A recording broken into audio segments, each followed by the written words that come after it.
네, 안녕하세요. 세주TV 김지현 세무사입니다. 오늘 영상에서는 지금 현재 모든 국민들의 관심사에 있는 상속세에 대한 주제를 이야기해 보도록 하겠습니다. 상속세를 과연 어떻게 준비해야 되고 어떻게 우리가 대비할 수 있는지 오늘 영상 끝까지 시청하시기 바라겠습니다. 지난 7월 25일 세법 개정안이 발표가 되고 나서 상속세가 어떻게 변할지 온 국민의 관심이 쏠리고 있는 상황입니다. 물론 여야 합의가 필요한 사항이지만 과연 개정안에 어떠한 내용들이 올라와 있는지 다시 한번 말씀드리도록 하겠습니다. 세법 개정안에 따르면 10%의 적용 세율 구간을 1억에서 2억 원으로 늘리고 50%의 세율 구간을 삭제해서 10억 원 이상인 경우에는 40%의 세율을 다 적용하는 것으로 되었습니다. 상속 공제 또한 자녀 1인당 5천만 원에서 5억 원으로 대폭 상승됩니다. 자녀 2명이 상속인이면 기존에는 5억의 일괄공제를 받았던 부분이 변화한다면 기초공제 2억에 각각 5억씩 해서 12억 원을 공제받을 수 있는 부분으로 변화합니다. 결국 상속세 재산가액의 최고 세율이 낮아지고 면세점이 높아지면서 해당하는 부분에 재산이 많은 사람들이 상속세가 줄어드는 폭이 커지게 되는 효과를 기대할 수 있습니다. 그러면 상속세를 대비할 수 있는 가장 좋은 방법은 어떤 게 있을까요? 일반적으로 저희가 이야기하는 거는 사전에 증여하는 방법이에요. 사전에 증여한다라고 하면 많은 분들이 내가 뭘 줘야 될까? 어떤 자산을 어떻게 줘야 될까를 가장 크게 고민을 하시는 것 같습니다. 그러다 보니까 일반적으로 상담을 진행을 하면서 저희도 이분의 자산이 뭐뭐가 있는지가 너무 궁금해져요. 왜? 대다수의 부모님들은 내가 주고 싶은 자산을 정해놓고 오거든요. 자산을 그냥 금액의 규모별로 우리가 부모님들이 좋아한다라고 생각을 하시지만 부모님들이 애착을 가지시는 자산은 따로 있는 것 같습니다. 그렇기 때문에 특정 자산을 가지고 증여를 해주시려고 하는데 일반적으로 세무 상담을 받으시게 되면 종합적인 자산을 여쭤보시는 경우가 있을 겁니다. 그 이유는 뭘까요?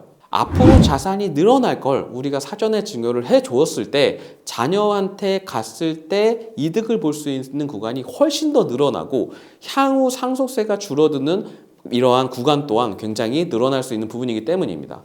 지금 기준에서 우리가 상속세를 준비를 한다라고 하면 우리 집이 뭐 10억이고 자산이 얼마 있고 이렇게 있으니까 우리는 한 20억으로 준비해야지 라고 생각을 하시는데 반만 맞는 정답이에요. 지금 내가 당장 죽을 때 그러한 가액으로 내가 상속세를 준비를 해야 되지만 향후 5년 혹은 내가 10년을 더 산다라고 하면 앞으로 그 자산의 가격이 어떻게 변화할지는 아무도 모르는 부분입니다. 과거에 우리가 주택이나 아파트 가격을 보면 10년 동안 주택 가격은 24% 정도 상승했고요.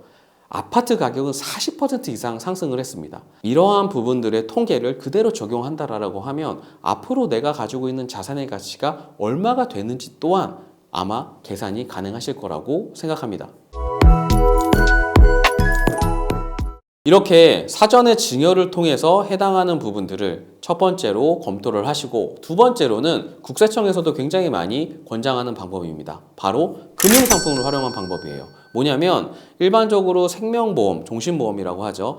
해당하는 상품을 가입을 해서 내가 가입자, 피보험자, 수익자를 나누어서 해당하는 보험 사고가 발생을 했을 때 발생하는 보험금을 상속재산에 포함을 안 시킨다면 나는 세금을 덜 낼 수 있고 그 나오는 보험금으로 내가 우리 부모님의 상속세를 납부할 재원을 마련할 수 있다. 여기서는 굉장히 중요하게 생각하셔야 되는 부분이 있습니다.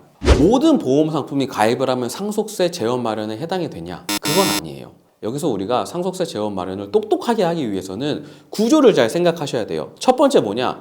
이 금융상품, 이 보험 상품이 상속재산에 포함이 안 돼야 돼요. 상속재산에 포함이 되지 않으려면 계약자와 피보험자가 달라야 됩니다. 예를 들면 계약자가 자녀고 피보험자가 부모님 그리고 수익자가 자녀인 종신보험은 상속재산에 포함이 되지 않습니다. 반면에 계약자가 아버지, 피보험자가 아버지, 수익자가 자녀인 경우에는 이거는 100% 상속재산에 포함이 되게 되어 있어요. 그렇기 때문에 우리가 상속세를 대비하기 위해서 보험 상품을 가입을 하는 부분에 있어서는 이러한 구조를 면밀하게 잘 지키셔서 실제로 납부 또한 자녀가 하는 것으로 꼭 계획을 미리 세워두셔야 됩니다. 간혹 이런 분들이 있어요. 난 자녀가 아직 회사를 다닌 지가 얼마 안 돼서 돈이 별로 없어. 그래서 가입은 자녀로 하고 피보험자는 본인으로 하신 부모님들께서 이 보험료를 본인이 대신 납부하시는 거예요, 계속. 그러면서 이제 마음속으로 생각하시죠. 아니, 뭐, 계약자를 자녀로 하라고 했으니까 이러면 되는 거 아니야? 라고 말씀을 주시는데 그러면 안 돼요.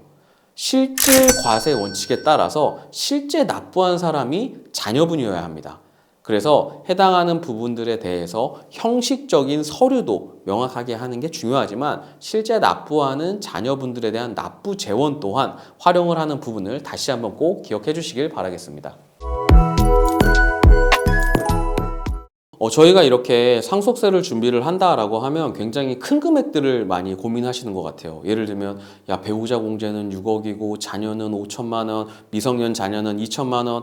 야, 내가 그럼 아파트가 20억짜리인데 이걸 어떻게 나눠줘야 돼? 라는 생각을 하시는데 저는 조금 무거운 자산들에 대한 준비보다는 좀 가볍게 시작할 수 있는 부분이 가장 중요한 것 같습니다. 저희가 그런 이야기 하잖아요. 너무 완벽하게 준비하고 시작하려고 하면 시작이 너무 힘들어요. 반면에 우리가 조그만 것부터 미리 준비를 해볼까? 라고 하면 굉장히 시작이 쉬워집니다. 이 조그만하게 우리가 시작할 수 있는 방법은 뭐냐면 야, 내가 성년 자녀한테 5천만 원까지 증여세가 없네 라고 하면 이 5천만 원에 집중하지 마시고 그럼 우리 2천만 원 먼저 증여해줘 볼까? 라고 한번 생각을 해보시는 거예요. 야, 나는 내 손자가 태어났는데 야, 나 정말 내 애가 애를 낳았더니 내 애보다 더 이쁜 것 같아. 그래서 나 이 손자녀한테는 모든 걸 다 해주고 싶어 라고 하시는 분들 중에서도 많은 사람들이 맨날 김세무사가 2천만 원 얘기하던데 야, 2천만 원을 한 번에 주기에는 나도 노후 대비가 좀 안 되어 있는 것 같아 라고 하시는 분들이 분명 계실 거란 말이에요. 그럴 때 저희가 활용할 수 있는 방법 지금부터 말씀드리겠습니다. 증여도 할부가 가능합니다. 저희가 2천만 원을 매월 18만 9천 원씩 나누어서 10년 동안 줄 수가 있어요. 왜 매월 18만 9천 원이냐?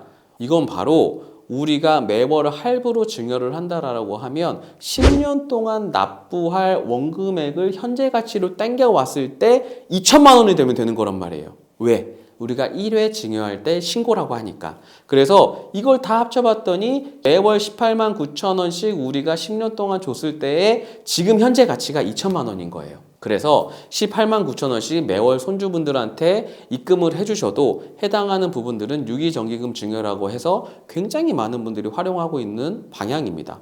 유기정기금 증여를 통해서 그러면 어떻게 활용할 거냐? 저는 어린이 펀드를 적극 추천드리거든요. 그 이유가 뭐냐면 최근에 어린이 펀드의 수익률을 한번 보시게 되면 깜짝 놀라실 거예요. 평균 수익률이 거의 10%를 상회합니다. 연평균 수익률이요. 1년에 10%의 수익률을 볼 수 있는 펀드가 그렇게 많지가 않아요. 그래서 실제 18만 9천 원씩 우리가 10년 동안 증여를 한다라고 하면 이게 10%의 수익률로 원금이 쌓인다라고 하면 원금은 2,200만 원이지만 실제 우리가 10년 후에 돌려받을 수 있는 금액은 3,870만 원으로 늘어납니다. 정말 놀랍지 않나요? 이게 바로 복리의 힘이라고 저는 생각을 해요. 일시에 한번 주는 게 향후 나의 노후 대비에 좀 부담이 되신다면 이러한 부분들로도 저는 활용을 하시기를 추천드립니다. 또 이렇게 말씀하면 이런 분들이 있다. 김세무사 나 18만 9천 원 부담스러워. 그럼 10만 원 하시면 돼요. 5만 원 하시면 됩니다. 이게 꼭 우리가 면세점을 채워서 할 필요가 없단 말이에요. 2024년 1월에 신설되어 있는 결혼출산증여공제 아직도 모르신다라고 하면 정말 큰일 납니다. 내가 만약에 내 자녀가 올해 결혼을 한다라고 하면 이 규정은 꼭 활용하셔야 돼요. 주택 가격이 너무 비싸졌어요. 우리 일반적으로 회사를 다니고 있는 직장인 부부가 만나서 집을 마련하기가 혹은 전세를 마련하기가 굉장히 어려운 시대에 살고 있습니다. 기존에는 저희가 10년에 5천만 원에 해당하는 부분들을 증여할 수 있다라고 많이들 알고 계셨을 거예요. 2024년 1월 1일부터 시행이 되고 있는 이 규정 같은 경우에는 결혼을 하거나 출산을 하게 되면 추가 1억 원까지 증여세 없이 우리가 증여할 수 있다라고 하는 규정은 저는 굉장히 큰 규정이라고 생각합니다. 왜? 만약에 이 규정이 없었잖아요. 저희가 여기에 대해서 세금을 970만 원을 내야 했거든요. 세금을 970만 원을 덜 낸다라고 하는 건 너무 큰 돈이죠. 굉장히 큰 돈입니다. 그래서 만약에 올해 내가 자녀가 결혼을 한다 혹은 출산을 앞두고 있다라고 하는 분들께서는 미리미리 이러한 규정도 꼭 확인하셔서 활용을 하시길 추천드립니다. 반면에 이럴 수 있겠죠. 야, 그러면 나는 자녀가 부모님한테 증여하고 싶을 때도 있잖아요. 자녀가 부모님한테 증여하고 싶을 때는 5천만 원 공제밖에 해당이 되지 않아요. 이 부분은 좀 안타깝긴 하지만 해당하는 부분들을 통해서 만약에 우리 부모님한테 증여를 하는 부분과 혹 부모님이 은퇴를 하셔서 내가 생활비를 부담을 해야 된다라고 하면 해당하는 부분들은 증여세 없이 저희가 충분히 생활비 지원, 용돈 지원이 가능한 부분들이 있기 때문에 자녀분들 입장에서도 해당하는 부분을 다시 한번 꼭 확인하셔서 진행하시기를 바라겠습니다. 오늘 영상에서는 상속세를 대비하기 위한 방법과 또 가장 쉽게 우리가 시작할 수 있는 방법들에 대해서 말씀을 드렸습니다. 물론 여러 가지 금융상품을 활용을 하시는 부분, 또 우리가 증여세 면세점을 활용을 하시는 부분들이 처음 들으시면 낯설고 어렵게 느껴질 수 있겠지만 이러한 부분들을 잘 활용을 하셔서 시간을 사는 노력을 저는 계속 하셨으면 좋겠어요. 오늘 영상 끝까지 봐주셔서 감사합니다.